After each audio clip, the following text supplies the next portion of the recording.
The store and the channel can't exist without each other. You have this huge popular show, Pawn Stars. That also gave me idea as well, wait a minute, maybe I should document my journey, what I'm doing. Very smart move. I'm not gonna lie, there was few times that I'm like, this is not working, I gotta give it up. And all of a sudden that video has 100,000 views. What was that moment like? It was actually scary. This is Game viral. changer, yes. Game changer. Yes, absolutely. You have the outrageous customer. I would look him straight in the face. You know this is fake. Your story doesn't add up. Come on, this is not gonna work. And this was for the first time interacting with the animals. Her name is Ruby. Hi, Ruby. She's over 50 years old now. Honey, come over here, girl. She spotted a mouse there, I think. Lunchtime, huh? Lunchtime. For any new aspiring entrepreneur, what would be your advice? Stick with it for a while. It's easy for anybody to say, oh, I'm gonna do what I'm passionate about. You fall for the hype of it and then you're done a month later. A lot of people give up too early. Just keep going. I had 11 businesses. 90% of them failed. Damn. I didn't give up. In that time period, how did you make a living? The big support was my wife had a full job. That's why I asked that, because this Sorry. What has been your proudest moment? Somebody comes into the shop and says, thank you, what you do. I'm tearing up because that's the truth. That's the real deal. Here we are. Star. No, don't go there. Don't go there.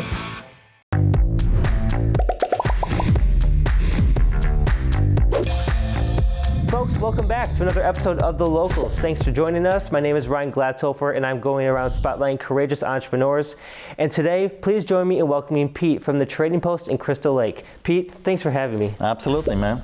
Pleasure. Tell me, what inspired the Trading Post and also your accompanying YouTube channel, The Craigslist Hunter? How much time you have?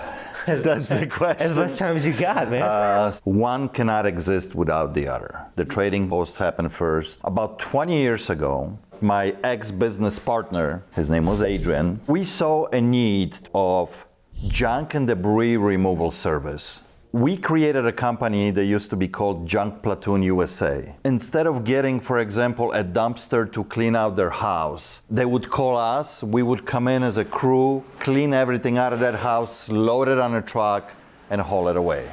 Good morning, everybody. Good morning. Say hi, Adrian. This Hello. is my partner, Adrian. This is Peter. If you can see me. Yeah, yes, they can. I see. Okay. This is Platoon USA. We are junk and debris removal company. And we're gonna shoot some episodes to show everybody what we do and how we do it. We'll get it done. We'll let you know how it goes. Hi, I'm working again. He's talking again. Well, you know, hey. What can I say, you know? As you can see, they got all kinds of goodies here. Was that local here in Crystal Lake? It was actually out of Elgin. Our main shop, when we brought the things back, was all the way out in Belvedere, Illinois. We had a huge barn with lots of land, and all the stuff that we would get from the people would come back there. We would sort it out. This is going to donation, to a landfill, and this is good stuff. Maybe we can flip it. That's when this comes to play. That's where the name Craigslist Hunter comes in, because Craigslist just got very popular. It's early 2000s. And you can quickly post stuff online. The phone is ringing, people are coming, and we are selling things. To the point that on the weekends, we would create traffic on our road. People would stop. We would have hundreds and hundreds of people showing up to buy. That led us and gave us the idea, wait a minute, maybe we should actually open up a store. Brick and mortar, yeah. Brick and mortar that we can sell out of. People are coming in and also asking, hey, I got this, would you want to buy it from me, or can I trade this? Why don't we start buying stuff from people, start advertising that you can sell to us. At the same time, you have this huge popular show that came onto scene on History Channel, which is called Pawn Stars, right? True pawn shop that people bring things, unusual things. You know, they get experts in there and they negotiate back and forth. That also gave me idea as well, wait a minute, maybe I should document my journey, what I'm doing. Very smart move. There was a channel that we started. I wanted to be too much like Pawn Stars. We shot about 25 episodes and we tried to make it look like their show. We did, and there was no response. There was no views, there was no activity. There was like, Obviously, it wasn't polished like their show. I have no idea what I'm doing. I'm brand new to YouTube. We got to do this differently. Now, it wasn't 100% scripted, but it was scripted. We played out the scene. If somebody came in with something interesting, we set all the cameras up. We told the person what we want him kind of to say, want to hear his story. I had my kind of questions lined up about it. Right. And we shot it. It didn't work. It just didn't feel good. So then I'm like, you know what? Didn't feel authentic? No, didn't feel authentic. Wasn't true to what you were doing Exactly. and what you're trying to portray. Exactly. So then all of a sudden we decide, you know what? Let's do this just right off the cuff. Somebody walks in, have the cameras ready, we'll just press play and see what happens. Right. And oh boy, that made the change. Because it was just real. Negotiations were real. Mm-hmm.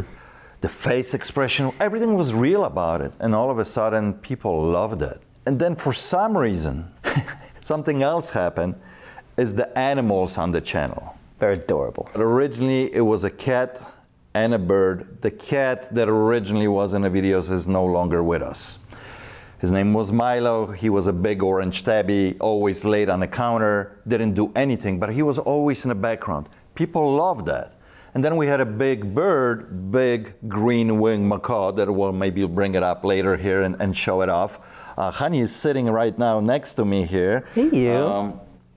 She's a little calico that after Milo passed away, we picked her up. Yeah. Because the animals became a big part of the show too. Yeah.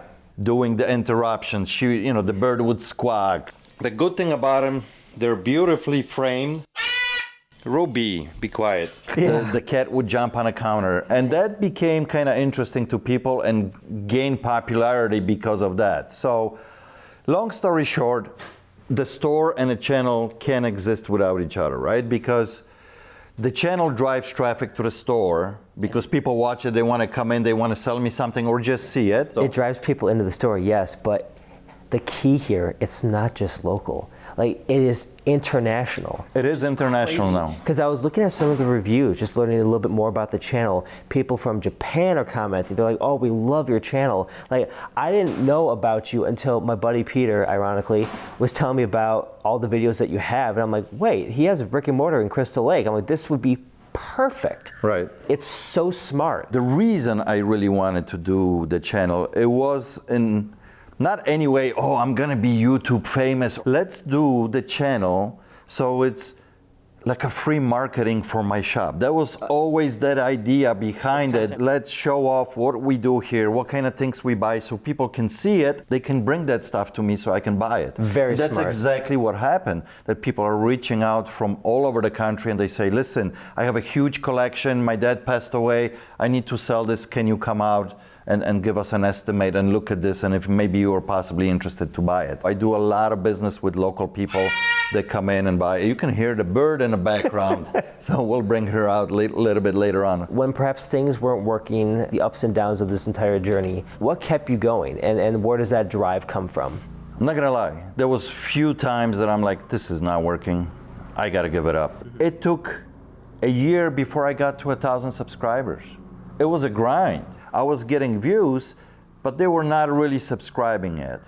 And then all of a sudden, my, 90th video or something, all of a sudden gets some extra traction. And all of a sudden that video has 100,000 views within like 2 months. What was that moment like? It was actually scary because I'm used to seeing, 800 views on a video. And all of a sudden you get one video that just blows up.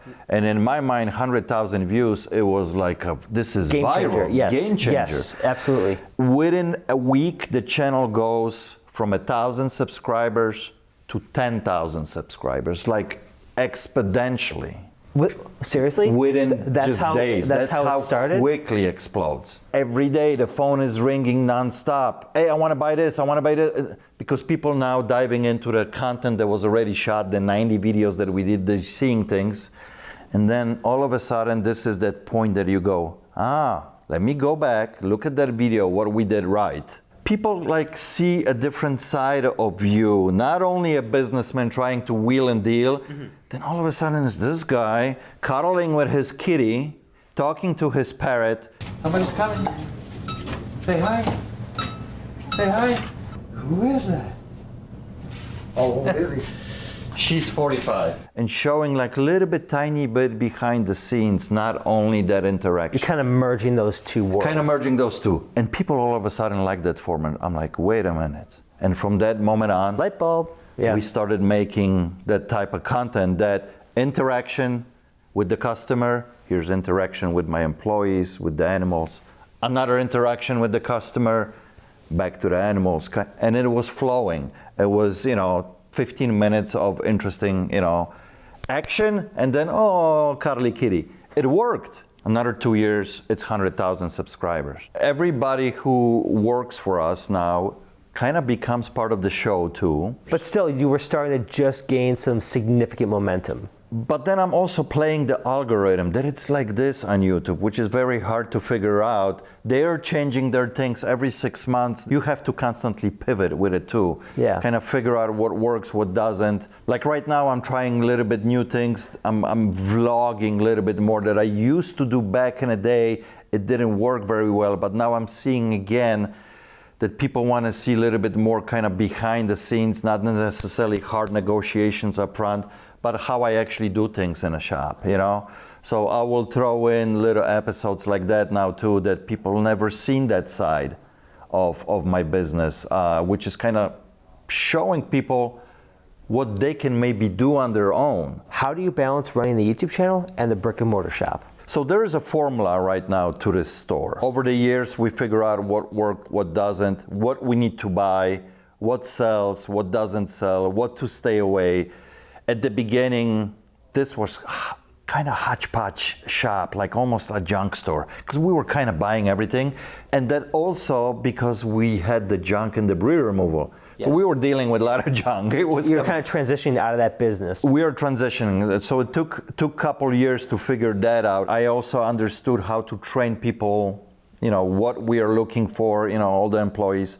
So now that it's kind of running on its own, now I'm focusing more a little bit on the YouTube channel and trying to incorporate both of them. But don't get me wrong, this is a lot of work, both of them. This was a grind for a few years till we figure out nothing happens overnight. If you see success stories out there, oh, one day, look, this guy is, no. Yes. It just doesn't happen like that. It took time. Do you try to align your episodes with trends, or do you just kind of stick to your bread and butter? A little bit of both.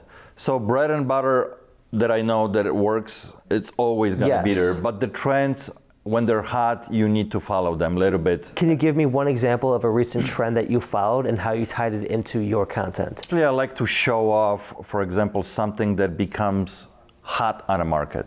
Okay. It could be a particular toy, or maybe there's a show, or there's some. So you try to incorporate it somehow, because people are searching for that. Either they're searching on Google, they're searching on YouTube. They want a little bit of information about that. Sure. So if it's a hot topic, for example, like there's always going to be a trend about Michael Jordan, right, and Chicago Bulls. Yes. So if I pick up something very cool that it's related with MJ, if I show that off and I include that with my thumbnail somehow on YouTube or in the title, it's very clickable. People want that. It'll pique interest. They're more inclined to click on your video, but not just that, they're more inclined to discover more in the catalog of videos that you've created. Exactly. Sometimes I'll think something would be really good, and it's not. It just maybe doesn't translate well. It just doesn't translate it, or we said something wrong, or we didn't showcase enough of a certain item, or maybe it's too early that we jumped on something. So it's always like a balancing act, trying to figure out what works, what doesn't. For someone that is unfamiliar with the world of the trading post, buying and selling items, can you tell me, put it into layman's terms, how it works? Two big parts to this business itself, the buying and selling game. Yes. There's a brick and mortar, and there's online presence that you can sell things. Yes, because I think you're on like Craigslist, eBay, it's all kind of interwoven. To be very honest with you, buying and selling would not work these days without the internet. All the different marketplaces that are available for you to sell things and present to people all over the world, basically. Yes. You know, here I got only so many eyeballs in my local area here, right? Yeah. And that's my mindset too. When I buy things, I always pay attention. Can I sell this strictly locally? Or can I put this on a marketplace like eBay or Facebook Marketplace or Etsy or Amazon? Everybody thinks Amazon, you're buying just from Amazon. 50% of the items that you buy from Amazon, you're buying from third-party sellers. A guy like me with the shop like this that's selling things on Amazon. A lot of people don't know that. So that opens up a lot of doors and a lot of eyeballs on your items. And that's a key to running a business like this right now, because if I buy, for example, this crazy looking vintage camera that it's 100 years old, I might have to wait 5 years for the buyer here locally, right? But if I put this on eBay, all of a sudden I got 160 million people. They're on that marketplace and they're searching for something like this. And tomorrow I'm shipping this out to Spain because some guy saw it, you know. Then YouTube also comes into play because I'm showcasing, for example, this item on YouTube and some guy is watching in Japan. He says, I gotta have that. Picks up the phone, calls the shop, can I buy that? So we have our own website. We just started doing live auctions too with a new website that it's called District. For half an hour, I'll get 20 items ready and I auction them off to people all over the world. And it's instant. And somebody can buy something from me from, you know, my home country in Poland, and then tomorrow I'm shipping it out. The opportunities these days because of internet are just mind-blowing. And AI is changing everything at the moment too, how this business is going to pivot a little bit. And then local stuff, obviously. So like the local guy who wants to buy a lawnmower, he's going to come to my shop and buy it. I'm not going to pack that up and ship it out to the guy in England, right? So the local stuff is a big part of the business. How it breaks down these days, it's 50-50.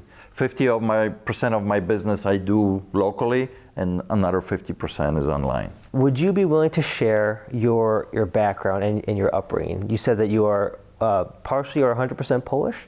I'm 100% Polish. You guys can hear my accent. I'll probably never get rid of it, which is okay. Yeah, I came here when I was 13 years old. Went to 8th grade through high school. Unfortunately, dropped out of high school in my junior year. Came back, did my GED, went to college, dropped out in the first semester. I'm like, I can't do this. School is not for me. Why is school not for you? It never was. Entrepreneur spirit that I wanted to do things. I thought I was going to be electric engineer when I was younger because my dad was electric engineer. So you always follow, right, your parents' footsteps. Yeah. And, you know, the books were not for me. I could not. I was a terrible student. Terrible student. When I got a D, I was happy, okay? So, but I was always very creative and always wanted to do businesses. Something that I find interesting about your channel is you talk about all the different experiences you have with customers. You're trying to educate your audience about scams, but then you also have like heartwarming, genuine experiences, unique items. Would you mind sharing with me maybe some highlights? You have the outrageous customer, meaning like somebody comes in with the fake Rolex, tells me a crazy story, how they got this, and they try to push it on me, and hopefully I will bite and give them the money that they want. Those obviously are episodes, they go kind of viral. The conversation is usually out of this world, the stories that they tell me. Yeah. And for the most part, I kind of can feel right away what's happening. I play with it as well too. To see where it goes. See where it goes, right? So those tend to be like the most exciting episodes for the viewers to see because they just never know what's going to happen. Is there any one or two interactions that really stand out to you, being unique, shocking, or anything that really caught you off guard? I had few people here that would bring me a fake item.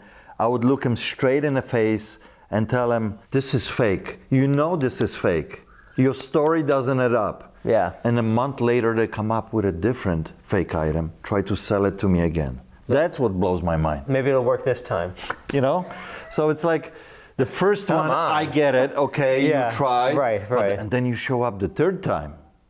Like, come on, like, you know that this is not gonna work. The best ones that I like to shoot, gives me that great feeling that I'm actually doing something in a community here is people that truly need help. They're bringing something, they're selling something just to get a few dollars so they can get by to tomorrow.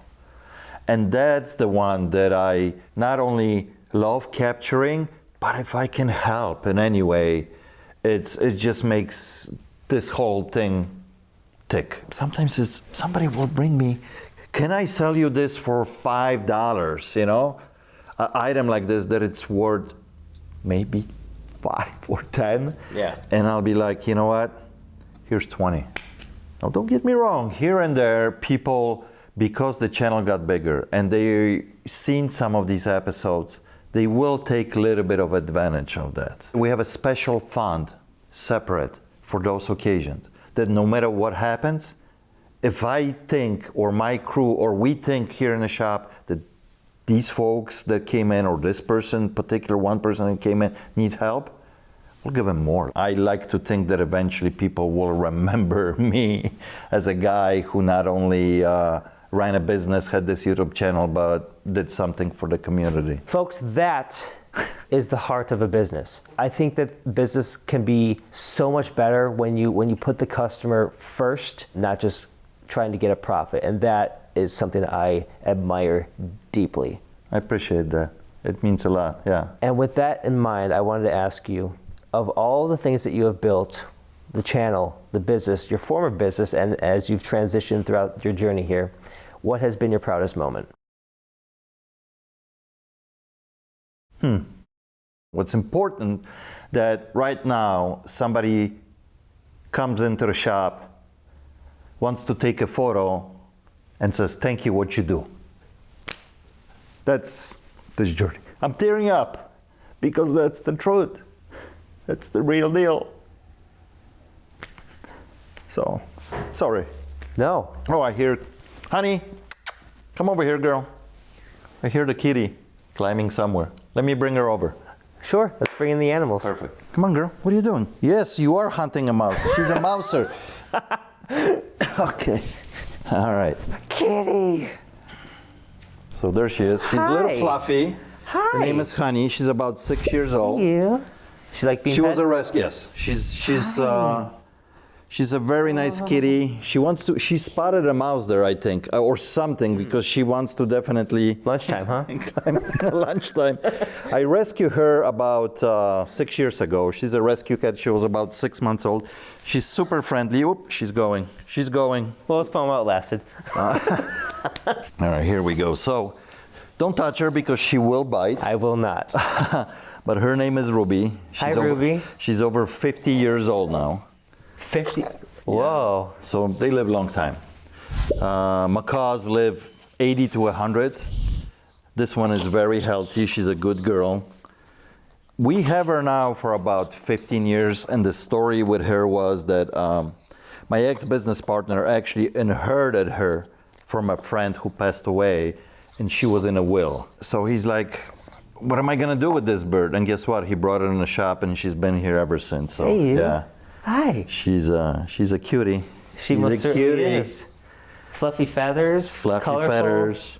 And every time she will drop like a feather or something, we have them there for customers to grab a feather if they want it as a souvenir. So we got 2 birds now. So Ruby, Honey is the cat, and then we got Miss Walters is our newest addition. Yeah. She's an African gray. Let me put you away. Thank you. So fluffy. Ah. As we wrap up here, I wanted to ask you, you've been in business for how many years? About 20. Some businesses before that didn't work out, so been an entrepreneur for a long time. In that time period, who has been your main support system? 100% my wife.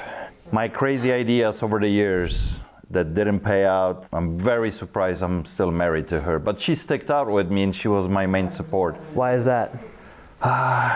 Obviously, she saw something in me that eventually something is gonna work out. And it did. Being an entrepreneur, it's a little bit a crazy life. You never know if things are gonna work out. It's always a risk, and especially, I have 2 daughters. When we have, 2 younger kids. Taking this family on this crazy journey, it's extremely risky. And she did stick it out with me. She saw something that eventually I'm gonna build something. What was your reaction when I started a YouTube channel? Honestly, you want an honest answer? Of course I want. Everybody wants an honest answer. I wasn't crazy about it. I thought it was a waste of time. And you did spend a lot of time like researching, like hours and hours of researching and being on YouTube and looking at other people's stuff. And I didn't think it was gonna go anywhere, honestly, because it's hard, just like anything else, you know. But hey, I was wrong. You proved me wrong. Here You're we a are. star. No, don't go there. Don't go there. How So, many subscribers? Almost 200,000. Jeez. Yeah, never thought it was gonna happen, honestly, but you did it. Crazy. What makes this relationship click? You're always, you know, like the optimist and having new ideas and so positive all the time, most of the time. And I'm the opposite. I have to think about something several times before I make a decision. And that's what I love about you, because there was a time probably 15, 20 years ago that my mind and the ideas that I had was 100 miles an hour.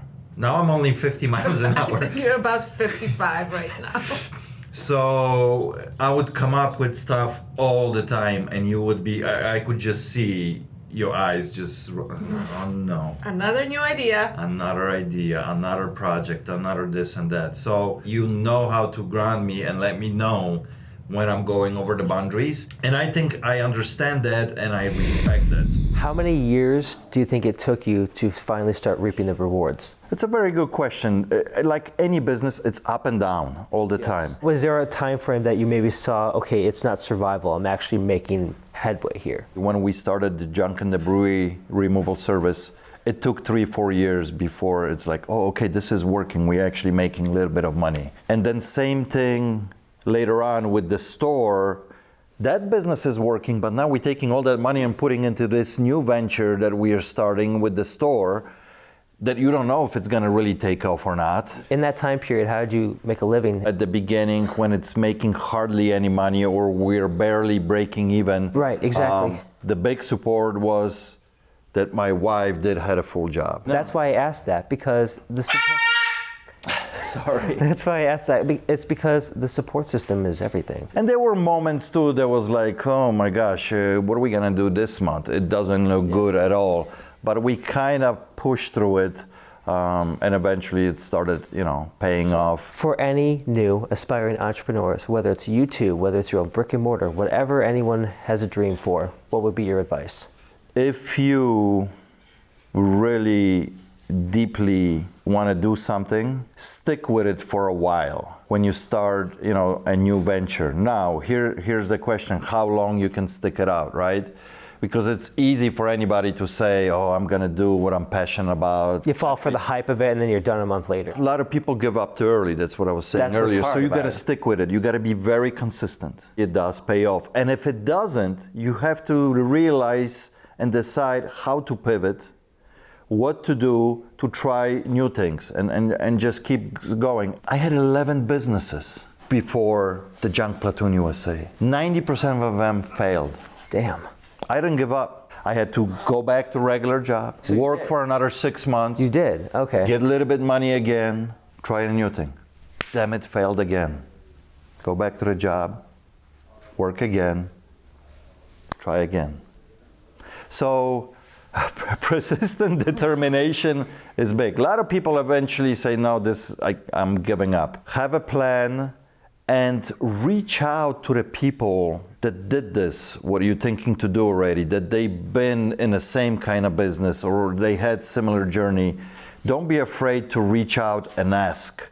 They'll give you pointers. People love to share their journeys. That's what's amazing right now about this platform, YouTube, that you can literally learn about anything and hear the stories of people.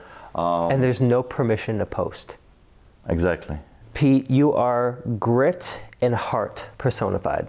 Thank I you appreciate that. so much for your time today. I can't thank you enough, and nothing but the most success to you now and in the future. Thank you so much, sir. Thank you for having me. Thank you very much. Yep. Folks, that does it for another episode of The Locals. Interested in more stories with entrepreneurs? You know what to do. Hit that subscribe button. Thank you for watching. We'll see you next time.